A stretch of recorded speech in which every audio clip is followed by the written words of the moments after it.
This is Build a Big Podcast. I'm David Hooper. This is the podcast where I talk about just what I said, building a big podcast, building a bigger audience for yourself, your message, getting more people to listen to your podcast, and making more money with that message. If you want to subscribe, bigpodcast.com/subscribe. On this episode, I'm talking about Mike Pence. You know him as the vice president. What you may not know is that talk radio, that was what gave him the publicity that he needed to win elections. Before talk radio, he had attempted to get into politics, with mixed results. After talk radio, the rest is history. I want you to check this out. Listen to this. Mike Pence. Call with your take on it. Is adultery no longer a big deal in Indiana and in America? And just love to know your thoughts, because I, for one, believe that the seventh commandment contained in the 10 Commandments is still a big deal. It's the most important promise you'll ever make. And holding people accountable to those promises and holding people accountable to respecting the promises that other people make, to me, what could possibly be a bigger deal than that in this country? Yeah, I know, right? It's a real irony considering who he's working under. But let's talk about what talk radio did for him, because it can do something similar to you. Podcasting can do something similar to you. Talk radio gave Mike Pence a voice. It got him in front of people. By the way, it's been a while since he's done talk radio. He did it from 1994 to 1999. He started on a single station, but eventually was on dozens of stations. Once he had that big audience and people knew who he was, not only who is Mike Pence, but who is Mike Pence, what he felt about issues, such as that clip that I played for you just a second ago, that is when he started to win elections. I think the underlying element of that, and that's something that you have with your podcast, is that radio gave him a perceived authority. We don't think of our podcast as having that kind of influence or perception to people because we watch the sausage get made. But a podcast is the same way because we watch the sausage get made. We know what it takes to make a podcast. However, to most people, they're listening to you the same way they listen to radio. They're listening via their phones. They're listening in their cars, via Amazon Echo. You may call it Alexa. To the people who are listening, it is radio. And people trust what they hear on the radio. They also trust what they hear on podcasts. Not as much, but if you sound good, if you know how to speak, if you're clear in your message, maybe you're like me, you've got a little compression on your voice. They don't think about hearing you not out of a broadcast tower. They think, is this guy clear? Is the sound compressed and does it sound great? Is it edited well? Is he speaking to something that I can agree with?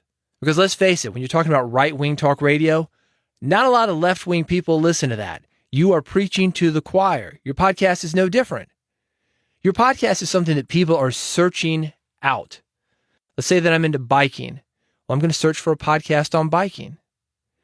A person who's not into biking, one, they're not going to search for it. If they somehow find you, they're not interested in the topic, so they're not going to listen to you. Podcasts are self-selecting as far as your audience. Let's take it back to Mike Pence. He just had a big debate. He was on the biggest platform that he has ever been on in front of 50 million people at one time. Radio is what helped him to organize his thoughts. It helped him to vamp when he needed to. Let me explain vamp in case you don't know what that is. It's a music term. You may have seen it done if you've got a live show. It'll be like a lick, doom, doom, doom, doom, doom, doom, and the band will continue doing it for maybe a long, extended period of time, or maybe the singer is introducing something or telling a story, and the band is behind them, doom, doom, doom, doom, doom, or maybe there's a break in the middle where the singer is getting the crowd fired up. Let's see some lighters out there. That's a vamp. And vamp is also something that we do in radio or podcasting. That's when you take a topic and you go on and on and on about it as long as you need to. We definitely saw that in the recent vice presidential debate. Pence took some topics and he went on and on saying the same thing over and over again until he was cut off. We also saw hijacking, where you take control of a question that you're asked. The moderator would ask him a question. He didn't care. He didn't even bother. He'd talk about whatever he wanted to. He wasn't even slick about it. And maybe that's because he hasn't been on radio for 20 years. Maybe it's just because he wanted to talk about whatever he wanted to talk about. I don't know. All I saw is that the moderator would ask him a question and he would completely ignore it. Maybe she should have been the one with talk radio experience. She would have known how to deal with that. You certainly had guests like that in your podcast. We've all had guests like that. We ask a question and they want to try to sell us something. We ask a question and they ignore the question. We ask the question, they change the subject. You got to be slick about that. You got to be slick when you redirect people, especially if you're dealing with somebody who's had a lot of media experience and is good about taking over your show or the platform of the vice presidential debates in this case and talking about whatever they want to. It's your show. Don't let people do that. But if you do it, if you can do it slickly, there are ways to make it work for you in a way that I feel honors the audience that you're speaking to and doesn't insult the host that's asking you certain questions. Here's my point about this whole thing. A lot of great things can come from doing radio and podcasting. You have the opportunity for these things. One, being able to organize your thoughts. That's huge. Not just when you're on radio, not just when you're on a podcast. Say somebody says, hey, could you get up and give a speech at this wedding? Could you get up and give a speech at this funeral? The kids' baseball tournament. I don't know. It happens.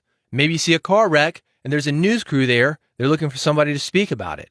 Being able to organize your thoughts is going to help you. It's going to work in every aspect of your life. Whether you're proposing to your girlfriend, maybe you don't have a girlfriend, you need to ask somebody out. Being able to organize your thoughts, that's going to help you. The second thing, this has to do with the organization. Being concise with your message. Pence actually sucked pretty hard at this. He was consistently going over time. Again, I don't know. Maybe he wanted to do that. Maybe he wasn't able to be as concise as he would have been when he was on talk radio. Maybe he doesn't care. But the point is that you will get better at it if you want to. I've talked about comic Rick Roberts on this podcast before. I've mentioned him in my book. He's got something called Write Tight. And he's got that philosophy because Rick is a stand-up comic. He is often on stages where maybe he's got 7 minutes, maybe he's got 30 minutes, maybe he's got 60 minutes, who knows? But he doesn't have unlimited time. He's got to get on stage, win a crowd over, be concise in his thoughts, and make people laugh, keep them entertained.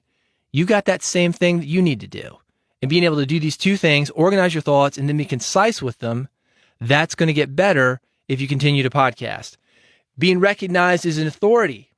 That's the third thing you're going to get from being on radio or podcasting. That's one of the things that helped Mike Pence start getting attention for his philosophies. The fourth one, you're definitely getting this. You have the ability to get in front of a big audience. And when you do get in front of a big audience, you're going to have these things that I'm talking about. Being organized, being concise. You're going to need those things when a lot of people are watching. That debate, 50 million people watching it. You can get up there and you can do great, or you can do not so great. Something like that, or any opportunity you have to speak in front of a lot of people, whether it's your podcast, whether it's a wedding, a funeral, whether it's a one-on-one meeting where you need something done. You need something accomplished, maybe a raise. Again, asking your girlfriend to marry you. You want to have a specific outcome. You want to be able to take advantage of that opportunity, whether it's a lot of people or just one very important person. Fifth thing, controlling your message. This is the great opportunity that we have with podcasting that we don't have with radio. Pence certainly didn't have it in the vice presidential debate. Neither did Kamala.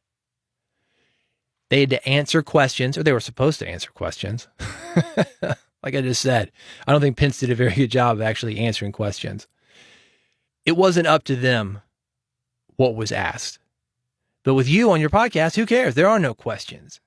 You've got no moderator. You can say whatever you want. You can go on as long as you want. A podcast gives you that opportunity.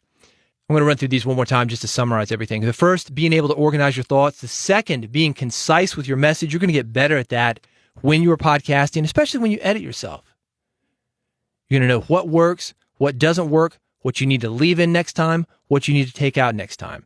You are recognized as an authority because people who are hearing your podcasts, as long as you sound pretty good, and I'm not using very expensive equipment right now. Let's say I got $1,000 worth of equipment. I've got a microphone. It's about $400. You don't need a microphone that good. You could go for a $60 mic at Amazon. I'm going through a $200 DBX 286S compressor. Focusrite Scarlett, that's about, I think it's 170, 160. So let's say a couple $100 for that. And a 10-year-old Dell laptop that Dell sent me for free because they wanted me to talk about it. So do the math there. It's about $700. With the laptop, maybe $1,000. You could do it for $300 easily. It is very inexpensive to get great equipment that's going to give you the voice and sound and quality that you want, that's going to be respected by people. If you've got those elements that I'm talking about being concise, knowing who you are, bringing your personality out, the things that I talk about on this podcast, coming in with a clear message, people will respect that. And it's a very inexpensive way to get that respect. If you want help with these things, I'm here for you, man. Bigpodcast.com is how to get me. Let's talk. I can help you with everything from being a better host to getting on broadcast radio. If you want to syndicate, I've got ways to make that happen very quickly. It is absolutely possible for you. But do think about this before you reach out to me about radio syndication. If you are not ready for that, it's not unlike getting on that stage of 50 million people. It's a big opportunity that can help you, but it is also an opportunity that can hurt you. If you don't know who you are, if you don't have a clear message, if you're not ready to be that big, bold host that people are hungry for, they're not going to listen to you. And by the time you are ready, if they've already heard you, they say, I already heard this guy. He's not any good. Don't waste your time. So wait till you're ready. And if you need help getting to that point, I can certainly help you get there. Bigpodcast.com is how to get me. Build a Big Podcast is this podcast. And if you're not subscribed, here's how to do it. Bigpodcast.com/subscribe. I've got 3 buttons for you. I've got one for Android, one for iPhone, one for an RSS feed. However you're getting your podcasts, I will get this podcast to you. Bigpodcast.com/subscribe. Thank you for listening to Build a Big Podcast. I'll see you on the next episode. We haven't heard a whisper out of the White House on this case. I mean, not a whisper. And the president comments on everything. Doesn't he? I mean, Yes, he does. you could have him announce that corn prices are down. The president would have a press conference, it seems like. But am I being hypersensitive? Give me a shout. Open Phone Friday on The Mike Pence Show.